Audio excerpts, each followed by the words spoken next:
The subject of this short lecture is about Michel.Foucault and discourse as knowledge and power. I'm D. Elizabeth Glasgow, and I'm your lecturer for this series. Michel.Foucault looked at discourse as a precursor to understanding systems of representation. Here, discourse would simply mean textual passages that are connected by writing or speech. What Foucault argued was that there are rules and practices that produce meaningful statements and regulate discourse within given historical conditions. Foucault argued that discourse means you have a range of statements that provide a language with the way of talking about something. It provides a language with a way of representing knowledge about a particular subject matter at a particular given historical juncture. As Stuart Hall said, all social practices entail meaning, and meaning shapes and influences what we do. All the social practices that we have possess a discursive aspect to them. For Foucault, discourse was about both language and practice, making a distinction between what one says, talks about ideas, and what one does, how one puts those ideas into practice. It is about the production of knowledge through language, that there are rules and there are practices that produce meaningful statements and that regulate discourse in particular historical periods.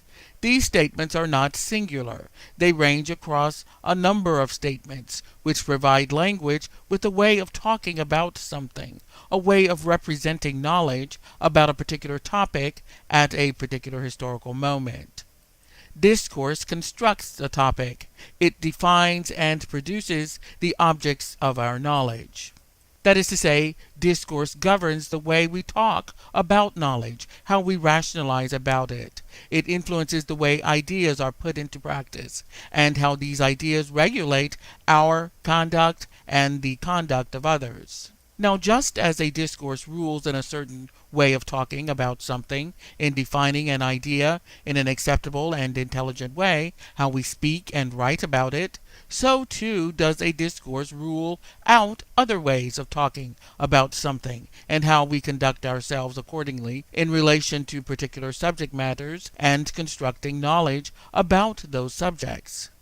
What Foucault said was that discourse never consists of just one statement, or just one action, or one source of information. The same discourse that characterizes a way of talking or thinking in a state of knowledge at any one time can cross a range of texts that may lead to different forms of conduct within different institutional sites within society.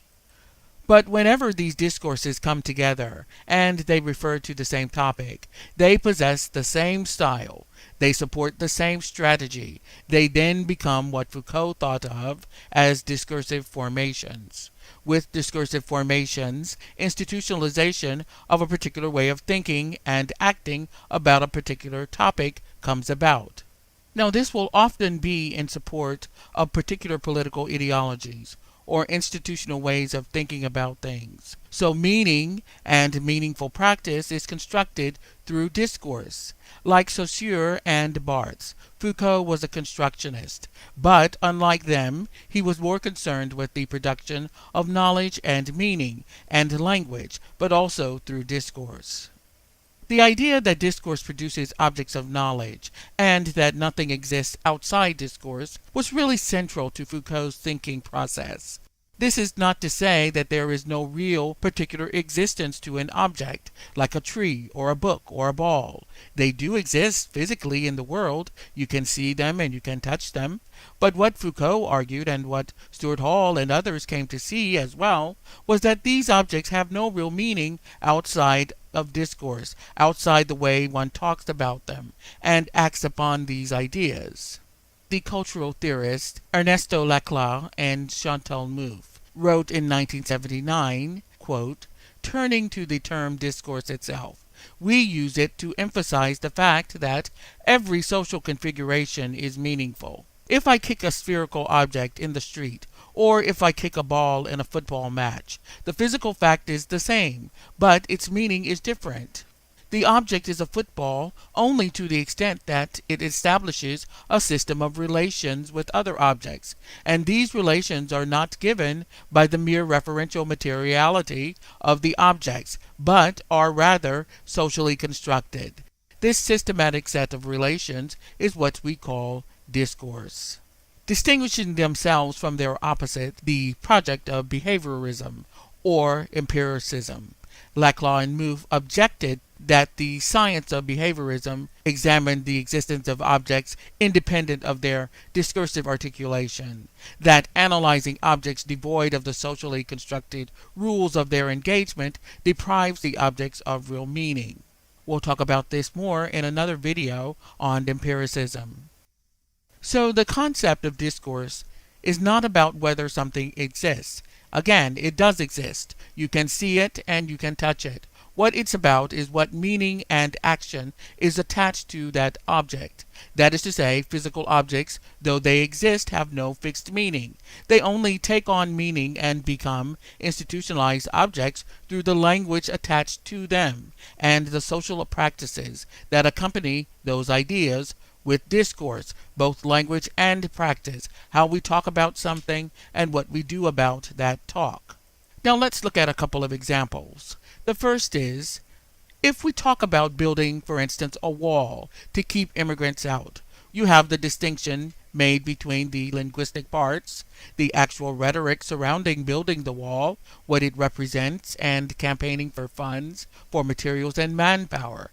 And you have the actual physical act of building the wall, of manning it, and regulating passage through it. The first is linguistic. You're asking and talking about it. The second is actually bringing the wall into creation. Separately, they mean nothing. Together, they mean a whole way of thinking about, depending on your orientation, immigration, human rights, citizenship, racism, xenophobia, fear, constitutionalism, security, law and order, etc. Both are discursive and meaningful within discourse. Or, as a second example, we can look at former President Obama when he became president. We see Obama as an individual. We acknowledged him as president. We saw him as a Democrat. We saw him as a black man, as the first black politician to ascend to the presidency.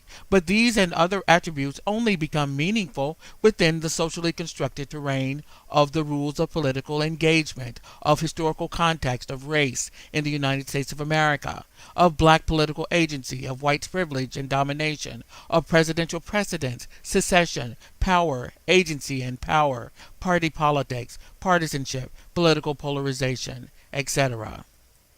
It is impossible to determine what the meaning of an object is outside of how it is used. Going back to the case of Barack Obama, it is impossible to determine how Obama came to be thought of without putting him within the context of the environment within which he exists, both historically and contemporarily. It is the idea that physical things and actions exist, but they only take on meaning and become objects of knowledge within discourse, how they are talked about and how they are put into practice and become institutionalized. This, then, is the heart of constructionist theory of meaning and representation. What Foucault argued was that we only have a knowledge of things if they have meaning, if they have discourse. We cannot have knowledge of the things in and of themselves. That is to say, meaning only comes through discourse, objects plus practice. This produces knowledge, a way of thinking about and acting on things that then become institutionalized. In the end, Foucault argued that objects and practices are provided meaning through discourse. The power accorded to discourse is similar to that given to language by other cultural theorists, the power to define how the world is categorized and how it is perceived. Rather than possessing innate meaning, Foucault believed individuals give meaning to objects and events. Looking at a final example, we can look at the mass media. With the mass media, Foucault rejected the notion that the media is a transparent conduit of reality. In fact, discourse for Foucault was a rejection altogether of absolute truth and meaning. His analysis of what he called truth regimes led him to understand that much like practitioners of the scientific method purport to impartiality, to neutrality and objectivity, so do journalistic codes of ethics, values, and balanced reporting. In reality, Foucault argued that portraying an object or an event will reflect journalistic interpretation and ways of thinking and seeing. Also with ideology. Here Foucault rejected the reduction of the relationship between knowledge and power to one that is solely confined to class interests. He preferred to believe that there are other social factors that are in operation as well, like race, gender, and sexuality. So, in summary, just as the constructionist conception of language and representation displaced the subject from the privileged position in relation to knowledge and meaning, so too did Foucault's discursive approach. On this subject, the cultural theorist Stuart Hall wrote, "It is discourse, not the subjects who speak it, which produces knowledge. Subjects may produce particular text, but they are operating within the limits of the episteme, the discursive formation, the regime of truth, of a particular period and culture. Indeed, this is one of Foucault's most radical propositions. The subject is produced within discourse. This subject of discourse cannot be outside discourse, because it must be subjected to discourse. It must submit to its rules and conventions, to its dispositions of power and knowledge. The subject can become the bearer of the kind of knowledge which discourse produces. It can become the object through which power is relayed, but it cannot stand outside power and knowledge as its source and author." I'm D. Elizabeth Glasgow. Thanks for watching. Please like and subscribe.